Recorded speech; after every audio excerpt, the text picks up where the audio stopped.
Hey, what's going on, everybody? My name is Corey, better known as the Seaman, and I want to welcome you to another edition of the Seaman's Cinema Sit Down. I got a question for you. You ever wonder what it's like to be a pilot? What it's like to sit in a cockpit for a whole flight? Have you ever wondered what it would be like to be in the cockpit of a plane that is trying to be commandeered and taken over by some terrorists? You know, me neither, because I don't have any interest in being a pilot, but I now have the answers to all those questions.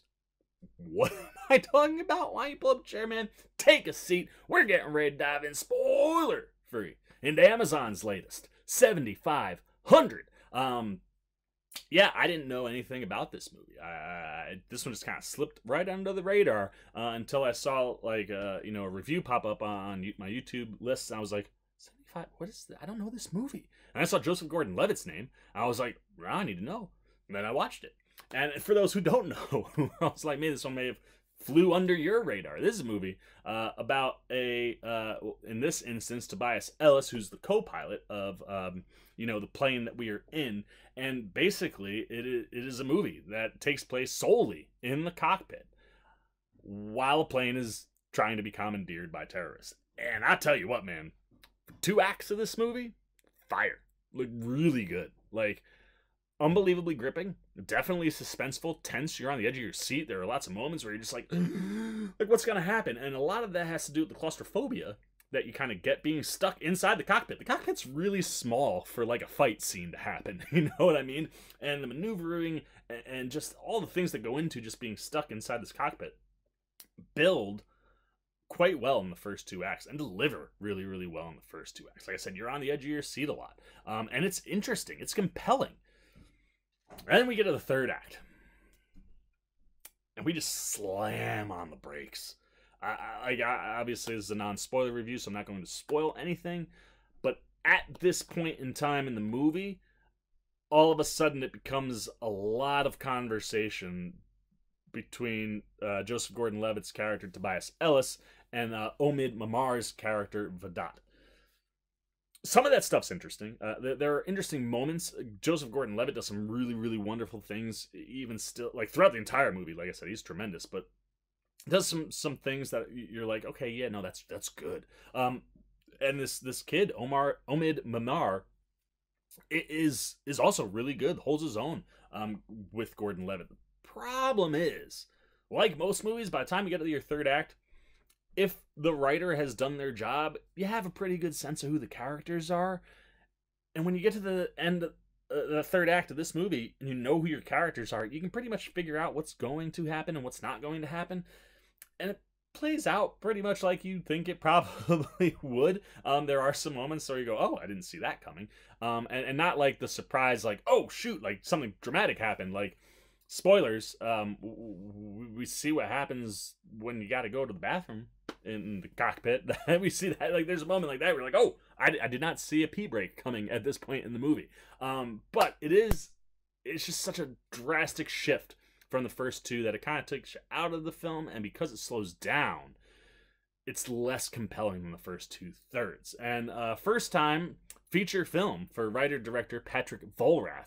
I think he does a really good job for the most part. One, when I saw that he was a first-time director, all of a sudden a lot of things about the movie made sense. Like, if you're trying to go after your first feature, you want minimal risk if you're going to be able to sell a studio. So a movie that takes place in one location brings that budget way down. And I was like, that makes a lot of sense. But also, I was like, my initial thought was more along the lines of, oh man, this is like kind of like an experimental film. Like, no one's ever done like a movie inside of a cockpit. Like, how do you have more than 2 characters in a movie where everything takes place inside of the cockpit? How do you escalate drama? How do you keep your audience like locked in on what's going on when you can't leave that room? And those are the things that I think Vollrath really hits on the head over and over and over again. Those first 2 acts, not so much on the 3rd. But for a first time out, I think he does a pretty good job.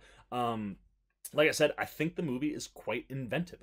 One, I did not know that there's a video camera that's outside of the cockpit door. So there's a little screen that shows you exactly what's outside of the cockpit door. So the way Vollrath opted to use that screen to elevate the drama or the tension or just the investment that you have as a viewer, because you're invested in you know, our lead character Tobias Ellis. Things that are going on that camera screen have unbelievable emotional, physical, you know, experiences for Tobias.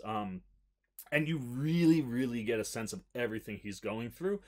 And what I thought was most impressive is when he's seeing things that are going on the outside of that door, the fact that he knows he can't open it, right? Like, mandate, like, the rules are you can't open that door for any reason. And Volrath gives Gordon-Levitt more than one reason, like really good reason, to open the door. And it's, will he, won't he? How do you deal with it? What happens? And all of that stuff is executed so well. You know, and from the camera, like, obviously there's not a lot of camera movement in the movie. It's a lot of steady cam, you know, spots, but found a lot of different angles, and makes it flow so that it feels like we would expect from a feature film that goes outside of one room. So for all those things, I think Volrath does a really good job. I wish he would have just had something more interesting for the third act than what we got. But it's good enough where I would say that this movie is a solid flick, and totally worth the watch. And the biggest reason to watch the movie, though, is Joseph Gordon Levitt. He is mind-blowingly good in this movie. Like, if you forgot that Joseph Gordon Levitt's one of the best actors on the planet, he reminds you in this, because you feel everything he's feeling. It's the thing that is done the best from everybody involved all the way around, specifically Gordon-Levitt, because he goes through some stuff in this movie. You know, I mean, he gets injured during like the storming of the cabin that kind of happens. Mild spoilers, but like, what there's an injury, so he's trying to deal with that, dealing with other things. There's a lot of chaos that happens at the beginning. How he handles that, how he processes all that, and how he keeps his cool to make sure that he's not going to lose this plane, and then how he deals with being pushed to the brink of, do you or don't you open that door? It's one of the things that weighs on you most throughout those first two acts, and it's just something that Gordon-Levitt conveys with his facial expressions, with his emotional state of mind, with his physical actions. Like, you see it, you feel it, you hear it, and everything he's doing, whether it's, you know, dealing with the injury, whether it's, oh my gosh, like, I don't know, I can't know, oh, what, like, things that are happening, just the way he processes and handles all of it, it's just expertise, man. Like, just so good. Like I said, just remind you that he's one of the best in the business. And even in that third act that I think struggles a lot, he is still doing some really marvelous things. There's some other people in this movie, but the only other one that I think is worth speaking about is a young kid that's in the movie named Omid Mamar. He plays Vedat. Really, I thought he did a really good job for you can tell, like, he's a fresh face, not someone you've really seen before. Has some legit interactions with, you know, a really good Hollywood actor, and he holds his own, man, and he does bring some things that kind of keep your attention, and you're like, okay, but I have the issues with his character are, once you understand who his character is, you know every motivation he has. So even though Mamar does, I think, a really wonderful job, you can figure out a lot of stuff about his character just based on what we see, and that helps in deflating a lot of the third act. So overall, I think 7500 is a solid flick. Totally worth a watch, because Joseph Gordon-Levitt puts on an acting clinic, and he's such a powerhouse in a non-powerhouse role. You know what I mean? Like, he there's a lot of subtleties and nuances to the performance, and he just nails all that stuff. So that in and of itself is worth the watch. There you go, man. Those are all the Seaman's thoughts on 7500, the latest from Amazon. Two knock him out the park acts in this movie. A third one that's But overall, really good film, driven by one of the best in the biz, and Joseph Gordon Levitt. Tremendous performance from him. So that's it, man. That's all the Seaman's got to say about 7500. Now I want to know what you're thinking. Have you checked out 7500? Is this something that flew under your radar? Did you miss it? What are you thinking, man? If you saw the movie, did you like it? Did you not like it? What did you think of the first two acts versus the third act? What would you have preferred to have seen? I don't even know what I would have preferred to have seen. I just want something a little bit more in the third act.